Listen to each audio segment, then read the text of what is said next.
Olá a todos, este é o canal Geopoliticando e hoje nós vamos falar a respeito do título desta matéria e da matéria em si, que diz que as democracias do mundo precisam se unir. Quando ele fala isso, ele está dizendo direta e indiretamente que os países ditos ocidentais, e aí não está incluso o Brasil, as democracias deveriam se unir contra quem? Quando ele coloca aqui a imagem do urso, ele está falando evidentemente da Rússia, mas não só única e exclusivamente da Rússia, mas dos países que gravitam em torno da Rússia, como China e outros países do Oriente Médio. Mas o que ele está falando aqui, que pode ser lido diretamente, mas também nas entrelinhas? Primeiro, ele está definindo que os países ditos democráticos para ele não são exatamente todos aqueles que nós achamos que são democracias, como por exemplo, os Estados Unidos, a União Europeia, o Reino Unido, o Japão, a Coreia do Sul, o Canadá e a Austrália são considerados por ele países democráticos.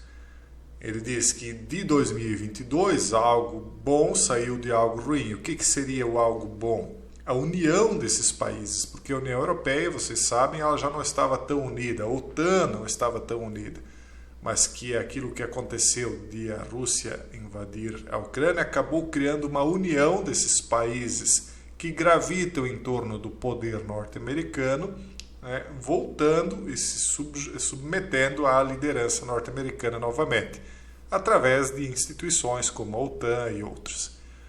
E aí ele cita alguns nomes, não vi em nenhum momento ele citar o nome do nosso país, em nenhum momento.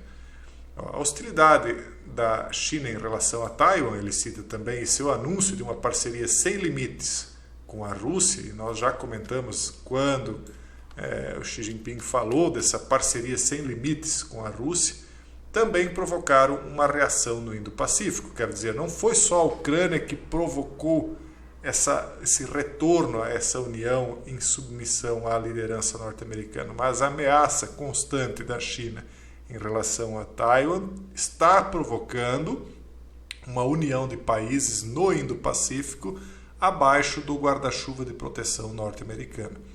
Então, tudo isso que parece que está revertendo o poder norte-americano, na verdade, o está fortalecendo, ao menos momentaneamente. Qual está certo, Jason? Qual está errado? Aí cada um de vocês decide. Eu não estou aqui para dizer quem está correto ou quem não está. Eu estou aqui relatando fatos e fazendo breves comentários a respeito deles. Aqui ele diz, o Japão, por exemplo, anunciou um grande aumento nos seus gastos em objetos de defesa e ataque. Nós já falamos sobre isso, que isso aí está sendo feito porque agora os Estados Unidos estão permitindo que o Japão faça isso para tentar conter a China. As Filipinas estreitaram seus laços com a América. As nações do Quad, que são Índia, Japão, Austrália e Estados Unidos, realizaram uma reunião de cúpula, inclusive alguns exercícios na época. As democracias na Europa e na Ásia também começaram a trabalhar mais juntas. Pela primeira vez, Japão, Coreia do Sul e Austrália participaram de uma cúpula da OTAN. É uma OTAN estendida.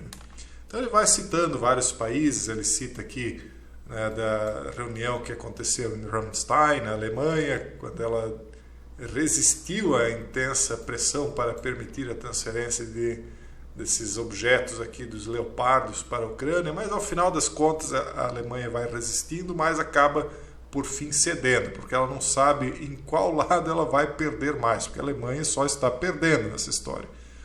Se a Rússia eventualmente domina a Ucrânia, a Alemanha fica realmente numa situação mais complicada, porque os russos ficam mais próximos das fronteiras da Alemanha. Tem ali a Polônia, mas ficam mais próximos. Por outro lado, arrumaram a briga com a Rússia, já deu um prejuízo muito grande. Nós já falamos várias vezes aqui sobre a questão energética. Então, para a Alemanha, ela foi a grande perdedora, por enquanto, só pela mera existência dessa briga na Ucrânia. Ela não gostaria de maneira nenhuma de estar envolvida nessa situação, aí está sendo forçada. É a percepção que eu tenho vendo as coisas aqui de fora. Aí eles citam a questão da Polônia, como é que o Reino Unido está nessa situação. O Reino Unido, na verdade, está pressionando, talvez até mais do que os Estados Unidos, né? Não é por acaso que eles são constantemente ameaçados aí de que, inclusive, já até de que um tsunami podia varrer a ilha inteira através de um artefato provocado, né, por um artefato nuclear. Então, todo tipo de coisa sai a respeito disso, pressionando também o Reino Unido, mas ele não arreda o pé, como se diz, né? Ele continua, então, pressionando os demais países para que eles vão contra a Rússia. Porque, na verdade, os Estados Unidos ele é herdeiro dessa briga que está acontecendo, mas é uma briga que já é muito antiga e começa com o Reino Unido. O Reino Unido e a Rússia disputam áreas ao redor do mundo há muito tempo, inclusive no próprio coração da Ásia, na Ásia Central. É a famosa disputa que já aconteceu lá. Talvez um dia eu traga um vídeo só sobre essa disputa da Ásia Central, aí, que já é antiga. Porque isso aí é uma briga ideológica, religiosa, de fés aí inconfessáveis, né, que existem, e outras situações entre esses dois povos, os russos e os ingleses, vamos colocar. Os Estados Unidos, eles dizem aqui, estão em algum lugar no meio entre falcões e os ultracautelosos alemães. Porque os americanos, de uma maneira geral, eles são um povo talhado, né, para o enfrentamento, mas eles também, por um outro lado, não gostariam de estar se envolvendo diretamente. Eu falo do povo em si. Então, por isso que eles dizem que, de fato, essa análise aqui está bem correta em muitas coisas, que eles estão entre essa vontade dos falcões de atacar e a vontade dos alemães de que as coisas não tivessem chegado ao ponto que chegaram. Os falcões temem que o governo do atual mandatário tenha se deixado assustar pela ameaça de uma GNU, que, portanto, tenha sido muito tímido quanto à entrega de artefatos de ataque e defesa lá para a Ucrânia, né? Mas as críticas são silenciosas, porque os Estados Unidos ainda são, de longe, o maior doador de ajuda para a Ucrânia. Essas divisões são administráveis por enquanto. Mas se a G se voltar contra a Ucrânia nessa primavera, as recriminações podem se tornar desagradáveis. Ou seja, por enquanto a situação está administrável, a Ucrânia tem se mantido forte, mas se a coisa virar contra a Ucrânia, como em alguns momentos já quase aconteceu, porque na verdade eu já usei essa expressão, por enquanto, no jogo de empurra. Uma hora um lado está ganhando, outra hora é outro, mas por enquanto a situação está administrável. Mas se a coisa começar a se voltar contra a Ucrânia, os falcões então iriam pressionar ainda mais os Estados Unidos, o governo, né, para auxiliar a Ucrânia mais aberta e diretamente. Aí eles falam da tensão entre Estados Unidos e Europa, porque afinal de contas, como a gente já disse, eles são competidores entre si. E o que move os Estados Unidos é o medo que os Estados Unidos têm frente à Europa economicamente, que a guerra na Ucrânia esteja acelerando esse processo. Os industriais europeus apontam para as principais vantagens desfrutadas pelos Estados Unidos: energia barata, terras abundantes, liderança tecnológica e moeda de reserva mundial. Enquanto a Europa tem o que hoje? Está lascada na questão energética. Nós estamos usando aí um linguajar um pouco mais. Está lascada na questão energética. A energia subiu lá em cima. Terras para plantio eles não têm tantas. Inclusive parte delas há um período aí que está coberta de neve. Não tem tanta liderança tecnológica. Eles têm indústria, né? Eles são um povo de indústria moderna. Mas não na área de tecnologia, como por exemplo... onde é que estão os principais programadores das Big Tech? Estados Unidos, alguns na China, né? E o dólar é a moeda de reserva mundial. Então eles não estão no mesmo patamar de paridade que os Estados Unidos nessa parceria. Então há uma certa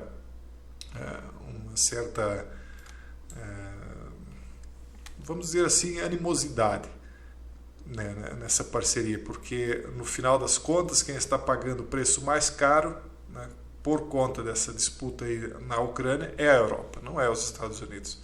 Os Estados Unidos, como a gente disse, está se reforçando com tudo isso. Ele está trazendo esses países todos a uma submissão de um guarda-chuva de proteção dele, né, com medo, não, porque a Rússia, a China, e realmente tem de existir um certo medo, porque eles têm um projeto de geopolítico totalmente diferente, né? Então há essa fragilidade na parceria também.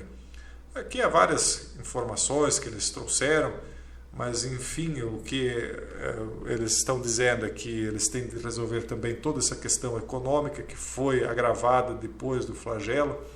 Os formuladores de políticas dos Estados Unidos estão cada vez mais conscientes da angústia europeia sobre a lei de redução da inflação e podem tentar ajustar a lei, né? Uma política dos Estados Unidos mais bem definida sobre exportações de tecnologia para a China também tranquilizaria os aliados, porque eles dizem, mas afinal de contas, nós estamos brigando pelo quê se os Estados Unidos continuam ainda negociando com a China como se nada estivesse acontecendo. Então são muitas perguntas aí que só quem é muito inocente é que não consegue responder, né? Mas parece-me bem claro. Pessoal, o vídeo de hoje é bem simplesinho, é só para que vocês entendam um pouco como é que está a situação, mantenham-se atualizados. Amanhã, se Deus quiser, nós voltamos com mais. E hoje tem live na comunidade fechada e no Patreon. Um forte abraço a todos e até o próximo vídeo, se Deus quiser.